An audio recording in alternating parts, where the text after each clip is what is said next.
नमस्कार दोस्तों, मैं मृत्युंजय आपका स्वागत करता हूं हमारे इस चैनल सटीक परामर्श में।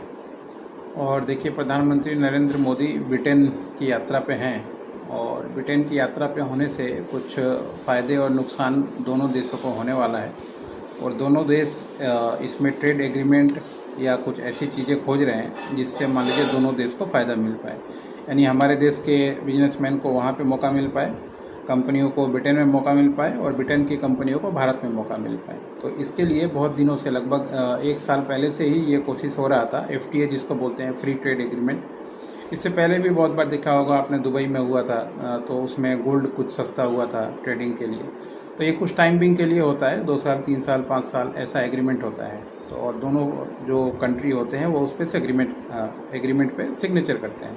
तो आइए देखते हैं कि आज जो प्रधानमंत्री गए हैं तो इससे हमारे देश को क्या फ़ायदा होने वाला है, कंपनियों को, और US या यूके के लिए कौन सा मार्केट ओपन होने वाला है भारत में।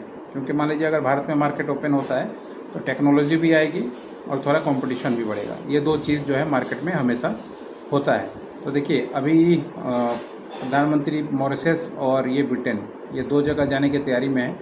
और ब्रिटेन तो मान लीजिए हम लोग का पुराना ये है, कॉलोनी थे हम लोग ब्रिटेन के, अंग्रेज़ों ने राज भी किया है और इस देश में बहुत सारी चीज़ें दी भी हैं और सुधारी भी हैं। ऐसा नहीं है कि सिर्फ लेके ही गए हैं। बहुत सारा सिस्टम, आज जो सिविल सोसाइटी की हम लोग बात करते हैं, ये सारा सिविल सोसाइटी जो है समझिए तो उन्हीं लोगों का दिया हुआ है।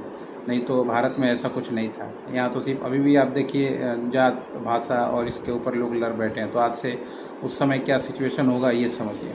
अब देखिए, आइए इसका फ़ायदा क्या हो सकता है, इस पर थोड़ा सा बात कर लें कि इस दौरान दोनों देशों के बीच में आर्थिक संबंध मजबूत बनने पर जोर रहेगा। और उधर मालदीव में वह 26 जुलाई को स्वतंत्रता समारोह में भी हिस्सा लेंगे। और PM मोदी ब्रिटेन के PM स्टामर के साथ द्वितीय बैठक करेंगे और यह 2 चरणों में होगी। इससे द्विपक्षीय मुद्दों पर, बहुपक्षीय एवं क्षेत्रीय मुद्दों पर बात होगा। ये वहाँ के PM हैं नए, स्टामर।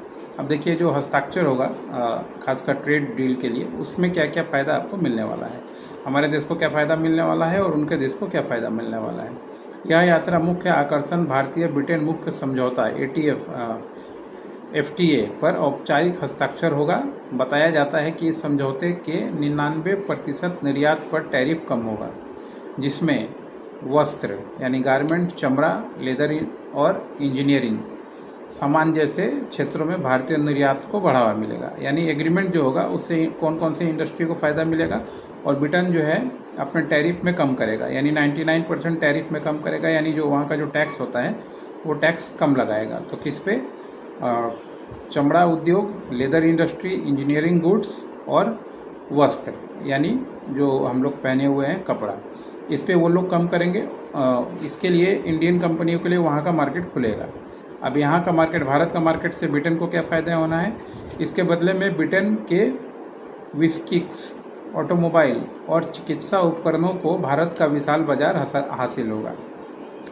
यानी मेडिकल क्षेत्र और ऑटोमोबाइल क्षेत्र, ये 2 क्षेत्र हैं जिसमें खासकर ब्रिटेन रुचि रख रहा है भारत में, इस इंडस्ट्री में आएगा। तो इस इंडस्ट्री में अगर भारत में आएगा तो मान लीजिए मारुति है, महिंद्रा है, बहुत सारी कंपनियां हैं जिसके साथ मिलकर वो काम कर सकता है। एक कंट्री जब दूसरे कंट्री में जाता है ना, तो तुरंत कोई नया ढांचा चालू नहीं करता है।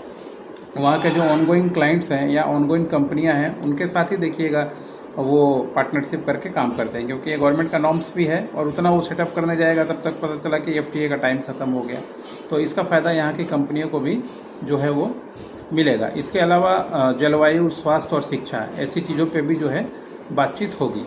अब ब्रिटेन भारत का छठा सबसे बड़ा निवेशक है, ये खैर हम लोग जानते हैं। 1000 से ज़्यादा भारतीय कंपनियां ब्रिटेन में काम कर रही हैं, जिसमें 1 लाख लोग रोजगार प्राप्त किए हुए हैं। तो मतलब यहाँ की भी कंपनियां वहाँ के लोगों को रोजगार दे रही हैं, वहाँ की कंपनियां भी यहाँ के लोगों को रोजगार देंगी। यही मेन मुद्दा है जिसको लेके प्रधानमंत्री नरेंद्र मोदी वहाँ गए हुए हैं। और मान लीजिए US के साथ थोड़ा सा जो ट्रेड वार चल रहा है, तो उसका कहीं ना कहीं तो काउंटर बैलेंस होना चाहिए कि कहीं से अगर काम बिगड़ रहा है तो कहीं से आपका काम बनना चाहिए। नहीं तो इतना बड़ा देश है, इतनी चीज़ें हैं, हैंडल करना इतना आसान होता नहीं है। आशा करता हूँ कि आज का ये वीडियो आपको अच्छा लगेगा और अपने सेक्टर वाइज आप चुन सकते हैं कि आपको क्या लाभ होने वाला है, क्या नुकसान होने वाला है। तो बाकी इंडस्ट्री का आपने देख ही दिया, लेदर इंडस्ट्री का भी इसमें नाम है। गारमेंट इंडस्ट्री का भी इसमें नाम है। लेदर इंडस्ट्री पे भी अगर किसी को अपना बिजनेस चालू करना हो, एक्सपोर्ट इंपोर्ट करना हो, तो उसका पूरा नेटवर्क सेटअप, लाइसेंस, ये सारा चीज़ हम लोग करवाते हैं। गारमेंट इंडस्ट्री में भी अगर किसी को एक्सपोर्ट करना हो ब्रिटेन में, तो खासकर उसके लिए जो भी टर्म्स कंडीशन या जो नया रूल रेगुलेशन आएगा उसके तहत हम लोग गाइड करके काम करवाते हैं। आज के लिए इतना ही रहेगा दोस्तों। नमस्कार।